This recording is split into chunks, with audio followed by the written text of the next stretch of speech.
우리 인간은 이 세상에 한 번 왔다가 한 번은 반드시 이 세상을 떠나갈 수밖에 없는 단 한 번의 인생을 사는 존재이지요.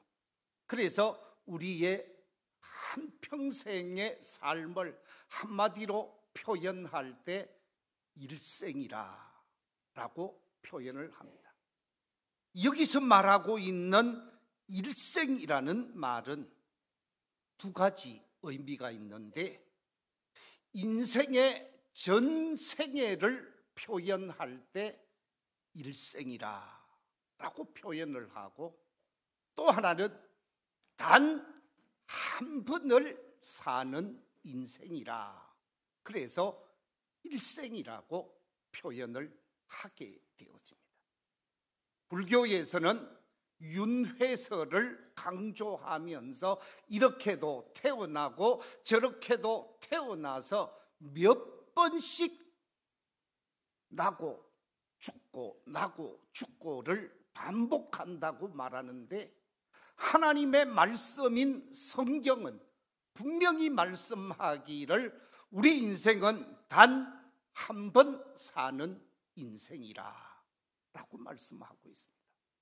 단 한 번 사는 인생, 값진 인생을 살고 보람된 인생을 살고 의미 있는 인생을 살고 가치 있는 인생을 사는 길이 무엇일까? 어떻게 삶을 사는 것이 값진 인생이고, 어떻게 삶을 사는 것이 후회하지 않는 인생이고, 어떻게 삶을 사는 것이 지혜로운 인생일까? 이 사색의 계절, 인생을 뒤돌아보면서 저는 오늘 말씀의 주제를 주보에 기록되어져 있는 대로 값진 인생, 지혜로운 삶이라 하는 제목으로 말씀을 나누고자 합니다.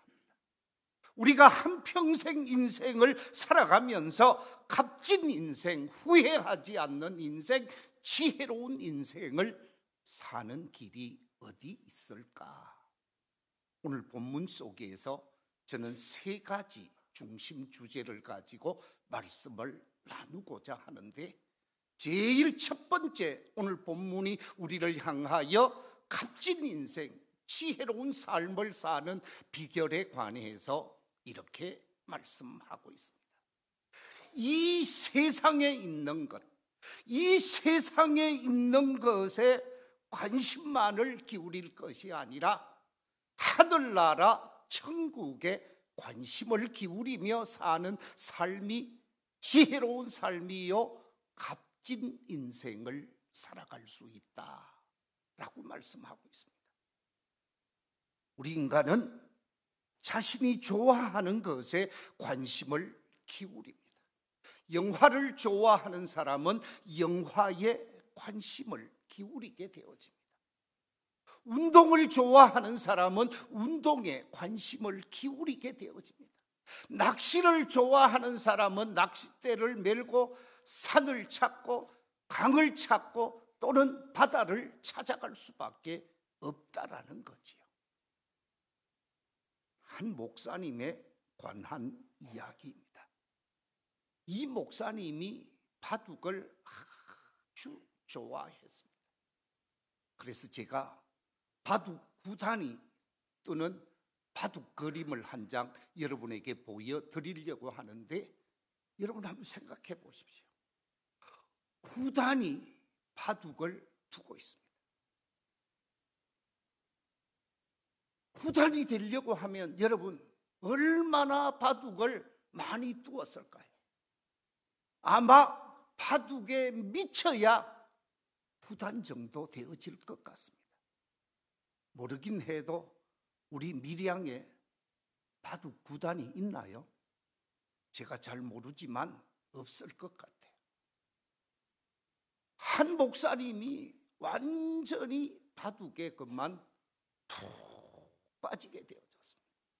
그래서 이 목사님이 손에는 하나님의 말씀을 딱 들고 있어야 되는데 말씀이 아니라 바둑돌을 들고 있었습니다. 바둑판을 앞에 놓고 있었어요. 그뿐만이 아닙니다. 사람들과 만나서 대화를 하면 대화의 화제가 말씀이 되어야 하고 복음이 되어야 하고 인간의 사랑에 관한 문제, 인간의 문제를 해결하는 진리의 문제를 가지고 얘기가 되어져야 하는데 성경 말씀에는 전혀 관심이 없고 바둑 얘기만 하고 삶을 사는 거예요. 이 목사님이 집에 계실 때도 바둑 방송만을 본다라는 것입니다. 인터넷으로 바둑 사이트에 들어가서 하루 종일 바둑 뜨는 것을 구경한다라는 거예요. 그 지역에서 바둑 대회가 있어서 목사님이 나가게 되어졌습니다. 바둑 대회 준결승이 치루어지고 이제 결승을 앞두고 있는 그날도 바둑 대회를 마치고 주일을 맞이하게 되어집니다. 주일날 설교를 하는데 열심히 설교를 하는 것 같습니다. 우리 주님의 십자가 복음을 믿으시면 아다리 하시기 바랍니다. 뭐라고 그랬다고요? 아니 아멘이라고 얘기해야 되는데 아멘이 안 나고 그만 엉뚱한 말이 나와버렸어요. 우리 주님의 부활의 복음을 믿으시면 아멘 하십시오 그래야 되는데 아다리 그래 버렸으니까 여러분 예배가 어떻게 되었겠습니까? 당회원들이 찾아갔답니다. 그래서 목사님한테 그랬습니다. 목사님, 바둑판을 가지고 사시려면 우리 교회를 정리해 주시고 성경을 가지고 복음을 전하는 삶을 사시려면 바둑판을 정리해 주십시오. 요구를 했답니다. 그렇습니다. 목사가 관심을 기울여야 할 것이 따로 있습니다. 목사가 엉뚱한 데 관심을 기울이고 성도가 엉뚱한 데 관심을 기울이면 그의 삶은 참된 믿음의 삶이 되어질 수가 없는 것이지요. 오늘 본문 속에 보면 본문 29절 이하 31절에서 이렇게 말씀하고 있습니다. 너희는 무엇을 먹을까 무엇을 마실까 하여 구하지 말며 근심하지도 말라. 이 모든 것은 세상 사람들이 구하는 것이라. 너희 아버지께서는 이런 것이 너희에게 있어야 할 것을 아시느니라. 다만 너희는 그의 나라를 구하라. 그리하면 이런 것들을 너희에게 더하시리라. 먹고 사는 문제 가지고 아둥바둥하지 말라는 거예요. 하나님을 위해 살고 하나님이 기뻐하는 일을 위해 일하게 되어지면 먹고 사는 문제는 다 해결되어진다라고 하는 말씀입니다. 그렇습니다. 주님을 위해 살고자 하는 사람, 주님이 그 인생을 책임져 주실 줄로 믿습니다. 주님이 원하시는 삶을 살고 주님이 기뻐하시는 삶을 살고 주님이 기대하시는 삶을 사는 사람, 그 사람 주님이 책임져 주십니다. 그래서 마태복음 6장 31절 이하 33절에서도 이렇게 말씀하고 있습니다. 우리 같이 한번 읽어보겠습니다. 시작. 그러므로 염려하여 이르기를 무엇을 먹을까 무엇을 마실까 무엇을 입을까 하지 말라. 이는 다 이방인들이 구하는 것이라. 너희 하늘 아버지께서 이 모든 것이 너희에게 있어야 할 줄을 아시느니라. 그런즉 너희는 먼저 그의 나라와 그의 의를 구하라. 그리하면 이 모든 것을 너희에게 더하시리라. 아멘. 그렇습니다.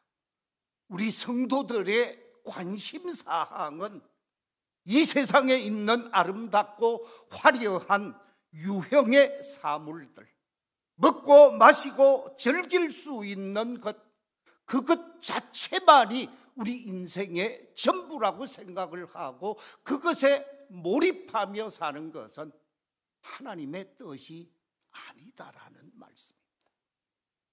하나님께서는 이 세상 속에서 책임 있는 삶을 사는 것도 중요하지만 무형의 것, 눈에 보이지 않지만 하나님의 의를 위해, 하나님의 나라를 위해, 하나님의 선한 뜻을 위해 하나님이 기뻐하는 일에 관심을 두며 삶을 살라는 것이요, 천국을 바라보며 삶을 살라는 말씀입니다.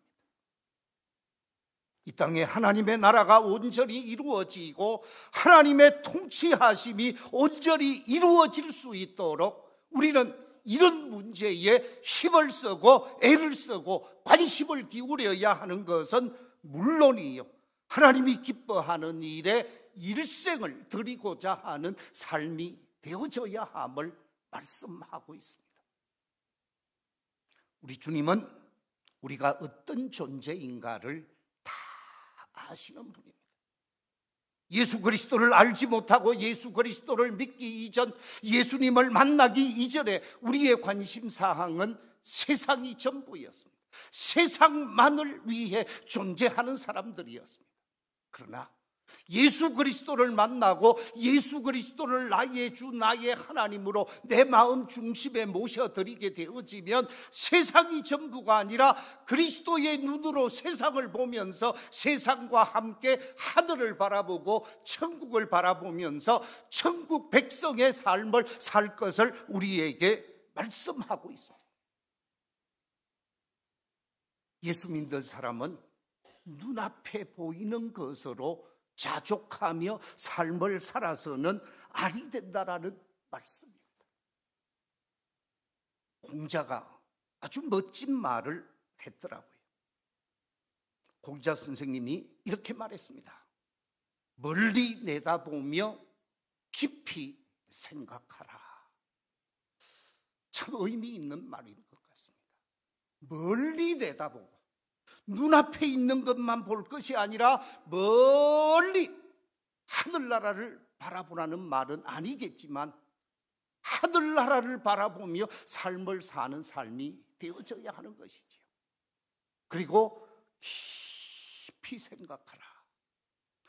사색의 계절 이 가을에 정말 하나님이 기뻐하고 하나님이 원하는 것이 무엇인가 우리는 깊이 생각하면서 삶을 살아야 합니다. 공자 선생님이 이어서 하신 말씀이 무엇이냐 하면 작은 이익을 추구하게 되어지면 큰 일을 이루지 못하게 되어진다. 눈앞에 작은 이익, 사소한 즐거움에 빠지게 되어지면 큰 일을 이루지 못하는 거예요. 하늘나라 영광스러운 일을 소유하지 못하게 되어진다는 것입니다. 그렇습니다. 우리가 눈앞에 있는 물질의 종이 되어지는 사람이 아니라 하늘나라 천국을 소망하면서 그 천국에 관심을 기울이고 살면서 하나님의 나라에서 면류관의 주인공이 될 수 있는 지혜로운 삶이 저와 여러분에게 있게 되시기를 주의 이름으로 축원합니다. 두 번째, 오늘 이 본문을 통해서 값진 인생, 지혜로운 삶을 사는 것이 무엇인가? 오늘 본문에 보니까 하나님의 나라 천국에 보물을 쌓고 사는 삶이 지혜로운 삶이라고 말씀하고 있습니다. 오늘 본문 33절 말씀에 이렇게 말하고 있습니다. 너희 소유를 팔아 구제하여 낡아지지 아니하는 배낭을 만들라. 곧 하늘에 둔 바 다함이 없는 보물이니 거기는 도둑도 가까이 하는 일이 없고 좀도 먹는 일이 없느니라.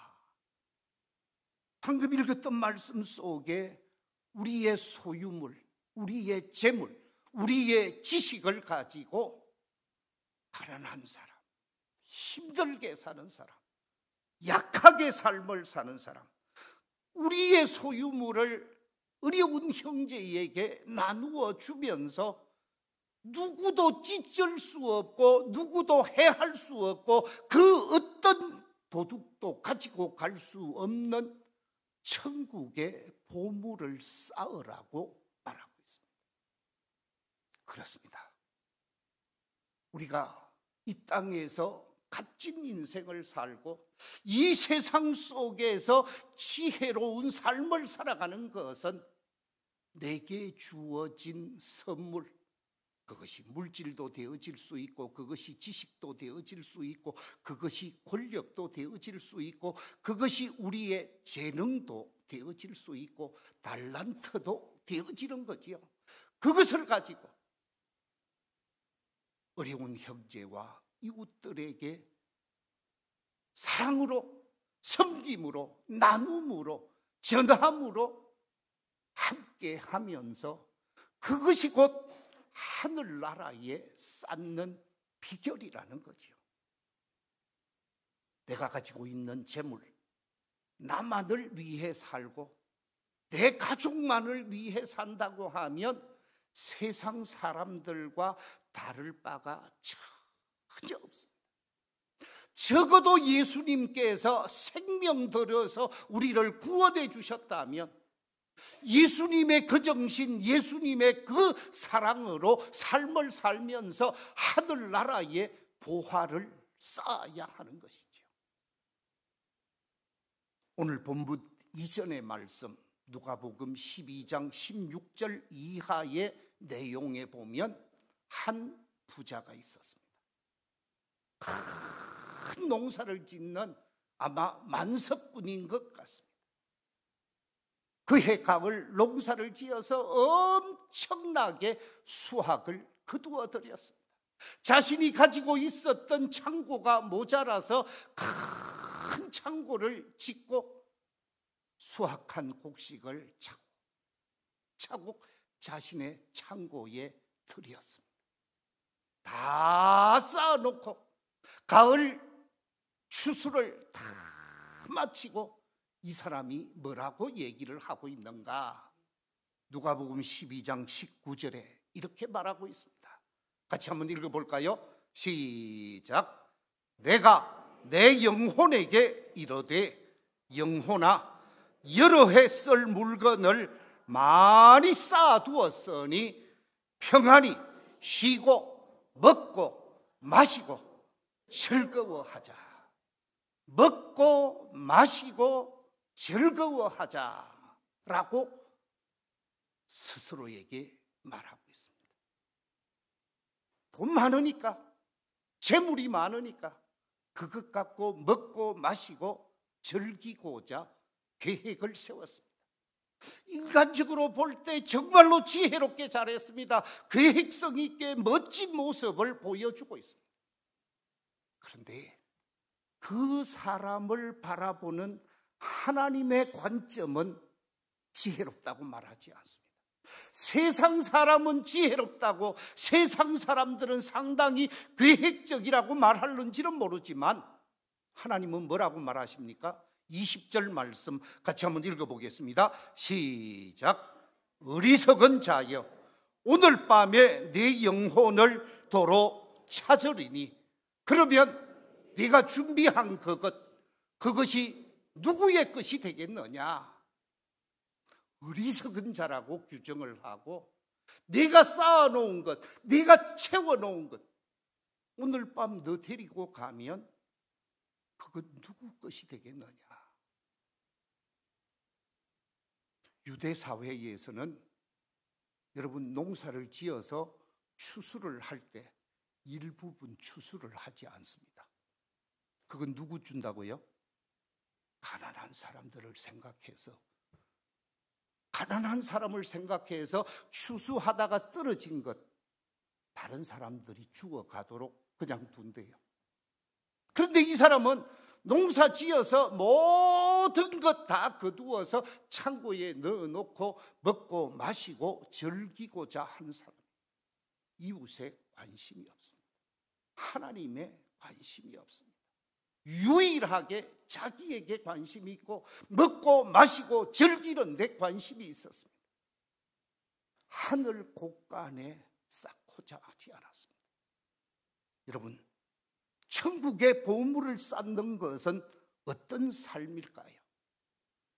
천국의 보물을 쌓는다라고 하는 것은 하나님의 백성들이 많이 모여서 예배하는 예배 공동체인 교회에 헌금을 드려서 그 헌금으로 하나님의 복음 사업을 하고 하나님의 선한 일을 하고 하나님이 기뻐하는 일을 하는 것, 천국 곳간에 드리는 것이죠. 교회에 하지 않아도 됩니다. 어렵게 삶을 살고 있는 형제에게 자비로운 손으로 붙들어주고 그에게 사랑을 베풀고 그에게 마음을 전하고 그에게 관심을 전하고 그에게 작은 마음을 나누게 될 때 그것이 하늘의 보화를 쌓는 길이에요. 해외에 가난한 나라가 얼마나 많습니까? 우리나라가 지금부터 60년 전에 엄청나게 가난해서 어려움 속에 있었을 때 해외 많은 사람들이 우리를 도왔듯이 지금 경제 10대 대국, 군사 5대 대국이 되어졌죠. 지금 우리나라가 어려운 사람들, 가난한 나라, 힘들게 사는 나라에 작은 사랑을 나누는 것이 보화를 천국에 쌓는 것입니다. 마태복음 25장에 보면 예수님께서 이런 말씀을 하고 있습니다. 너희가 여기에 지극히 작은 형제 중 하나에게 한 것이 나에게 한 것이라 그러면서 그렇게 말합니다. 줄인 자, 갇힌 자, 헐벗은 자, 나그네 된 자, 목마른 자, 옥에 갇혀 있는 자, 병든 자, 아주 어렵게 삶을 살아가는 사람, 그 사람 한 사람 한 사람을 돌본 것이 곧 나를 돌본 것이라고 그러면서 그 소외된 형제를 돕는 것이 천국의 보화를 쌓는 삶이라 라고 말씀하고 있습니다. 내가 가진 재물, 내가 나를 위해 쓸 수 있습니다. 내가 내 아들, 딸을 위해 쓸 수 있습니다. 그러나 그보다 정말 가치 있는 인생은 우리 주님이 자신의 육체를 십자가에 들여서 죽어가는 죄의 종들을 자유케 했듯이 우리의 작은 사랑을 나누고 베풀어서 그들을 자유케 하고 그들의 목마름을 시원하게 해줄 수 있는 삶의 모습이 하늘의 보화를 쌓는 삶이라는 거죠. 우리 모두가 이런 지혜로운 삶의 모습이 삶의 현장 속에서 주변 속에서 나타나게 되기를 주의 이름으로 축원합니다. 세 번째, 값진 인생, 지혜로운 삶을 사는 것이 무엇인가? 이 사색의 계절 가을에 우리가 깊이 생각해야 하는 것이 있는데 그것은 다름이 아니라 매일매일 깨어 있으면서 내일을 준비하며 사는 삶. 내일을 준비한다라고 하는 말은 주님이 부르심에 주님이 나를 오라고 하실 때 그 부르심을 준비하며 사는 삶이라는 거예요. 우리 모두에게는 개인적 종말이 다가올 수 있습니다. 뿐만 아니라 우주적 종말도 우리에게 다가올 수 있습니다. 우리 한 사람 한 사람이 맞이해야 하는 이 우주적 종말과 개인적 종말 속에서 우리가 어떻게 삶을 살아가야 바람직한 삶의 모습인가? 오늘 본문 40절은 이렇게 말씀하고 있습니다. 본문 40절 같이 한번 읽어보겠습니다. 시작. 그러므로 너희도 준비하고 있어라. 생각하지 않은 때에 인자가 오리라. 준비하고 있어라. 우리 이 자리에 계신 우리 성도님들 8순이 넘으셔서 9순을 바라보고 연로하신 어른들이 많이 있습니다. 정말 값진 인생을 살고 지혜로운 인생을 사는 사람들은 준비하는 사람. 가을은 겨울을 준비하는 계절이요, 인생의 가을은 인생의 겨울을 준비하는 계절이라는 것이지요. 이 본문 말씀 이전에 열처녀 비유의 말씀이 기록되어져 있습니다. 이 열처녀 비유의 말씀을 읽어보면 지혜로운 5 처녀와 미련한 5 처녀가 소개되고 있습니다. 미련한 5 처녀와 지혜로운 5 처녀의 차이점이 무엇입니까?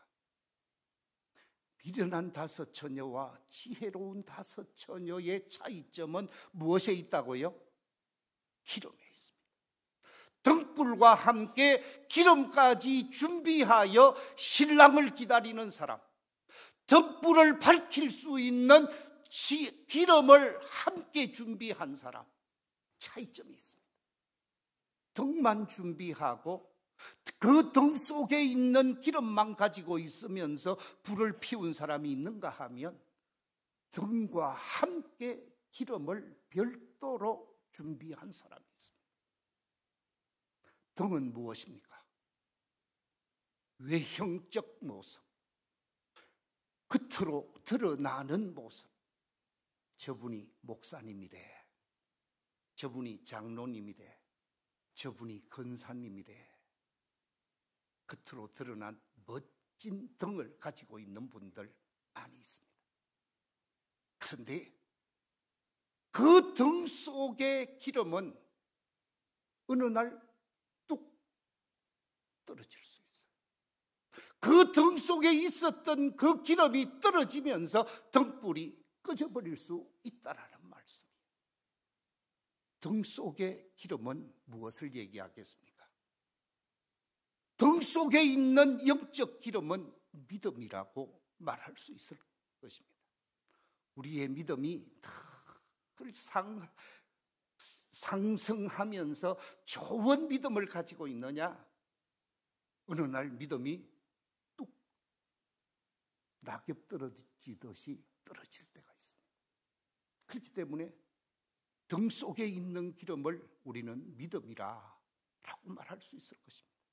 주님을 향한 열정과 사랑과 주님을 향한 그 아름다운 사랑의 마음이 불탈 때가 있는가 하면 어느 날 주님을 향한 사랑이 뚝뚝뚝 기온 떨어듯이 떨어질 때가 있어요.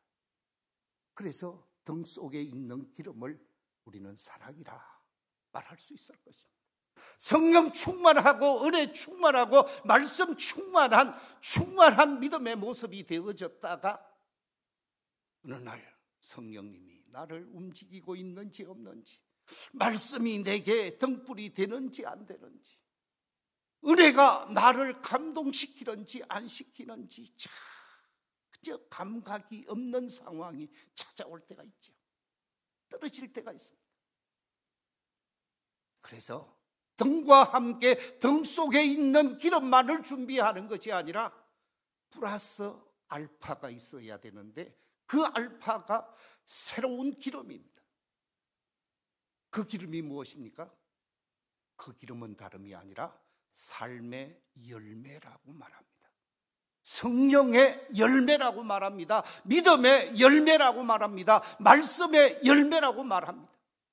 우리는 등 안에 있는 기름도 준비해야 되지만 등 밖에 또 다른 기름도 준비해야 한다는 거죠. 그래서 주님 앞에 내어놓을 때 부끄럽지 않아야 됩니다. 주님, 제가 이렇게 준비했습니다. 우리 함께 마태복음 7장 24절 말씀 같이 한번 읽어보겠습니다. 시작. 그러므로 누구든지 나의 이 말을 듣고 행하는 자는 그 집을 반석 위에 지은 지혜로운 사람 같으리니. 이 말을 듣고 뭐 하는 자요? 행하는 자. 행함을 통한 아름다운 열매가 있어야 한다고 말씀합니다.